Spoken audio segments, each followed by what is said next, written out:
Some achieve greatness. Some have greatness thrust upon them, and some are simply born with greatness. ELLIOT Hall, born in 1938, the son of a steel worker. My parents were, my father was from Arkansas, my mother from Alabama. At a time when opportunities in the South were very limited. They moved to the West Side in February of 1924 to a home located at 6334 Bego Street. ELLIOT, one of the youngest of the siblings. They all had a very strong influence on me, particularly my sister Ada, Nelda, and my brother Sebring. As a teenager, ELLIOT sold newspapers and attended Chancey High School on the city's west side. Poor grades caused him to graduate 267th among his 313 senior classmates, who nevertheless voted him most likely to succeed. It was during that period of time when I met my very best friend, a gentleman by the name of Marshall Howard, and his dream was to attend the University of Michigan when he graduated from high school. I had no plans to go to college. Oh, sneaking into the football game, first time I took him up to Michigan, he couldn't climb that fence. With his tall, thin self, he couldn't sneak in. Despite the odds and his challenges with education, ELLIOT would be the first to attend college in his family. I went to Eastern Michigan, fully intending to get a career that would lead to some sort of college degree. My first year at Eastern Michigan was not a good one. It was not good because I was not ready for college. I thought I was studying, but after spending a year at Eastern, the dean asked me not to return. ELLIOT then became the first person in his family to attend college, earning a bachelor's degree from Detroit's Wayne State University. I started Wayne in pre-theology, and I began to waver about being a preacher or a theologian. I thought of social work. I know I wanted to serve. I wanted to do something in that regard. And of course, this was the height of the civil rights movement, and Thurgood Marshall, and lawyers around the city of Detroit who were trying to change things to make the lives of black people better had a great influence on my decision. After earning a law degree from Wayne State, ELLIOT began his career as an attorney in the mid-60s defending civil rights cases. His name first appeared in the local media in 1970 when he successfully defended members of the local Black Panther Party.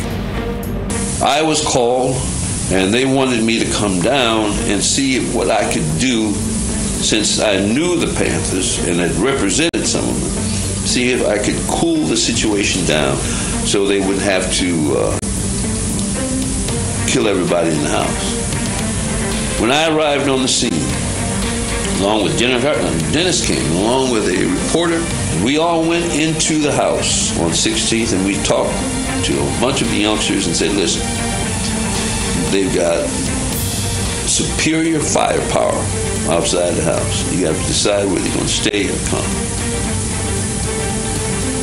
13 of the youngsters, we were able to talk, 13 of the youngsters left. 3 of them decided to stay and shoot it out with the police. To the credit of the Detroit Police Department,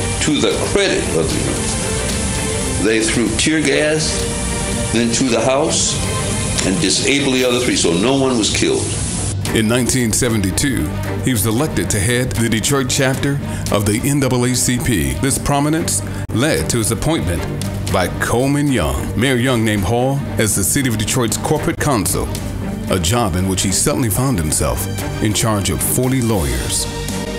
During the 1980s, Hall was considered a viable mayoral candidate to succeed Coleman Young. Coleman and I were very dear friends. We differed on opinions on various issues, and it came to a point where it was much more comfortable for me to go return to the practice of law rather than be fighting with the man who appointed me. And Coleman became very, very supportive of my practice.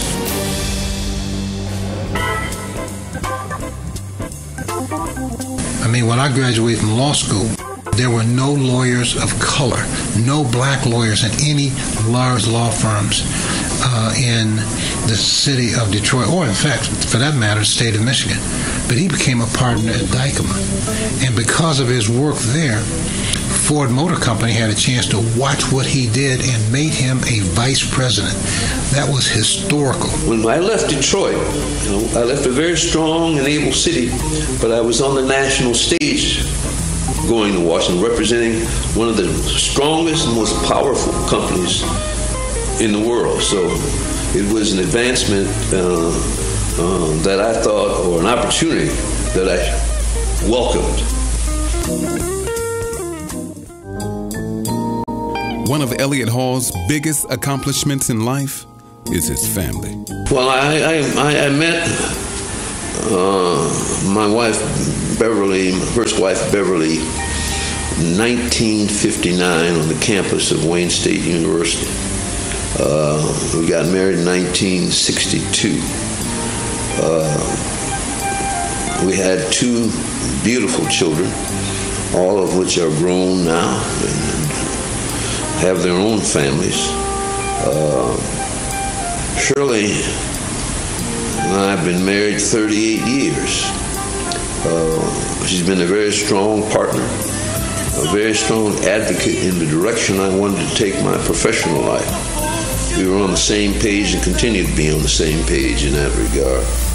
And my 3 children have made me a very proud man because they've all gone to achieve not only educational credentials, but success in their professional lives.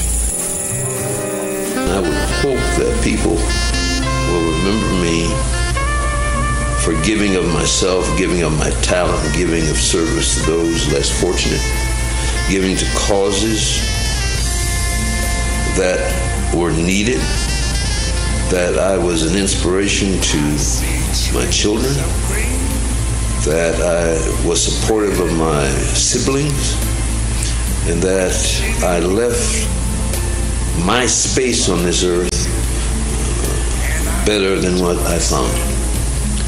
And if that can be measured in terms of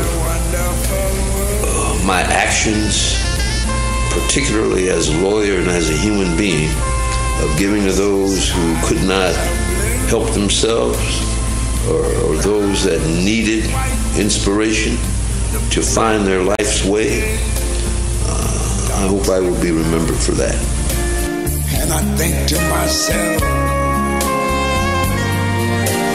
what a wonderful world. Ladies and gentlemen, let's welcome Elliot Hall.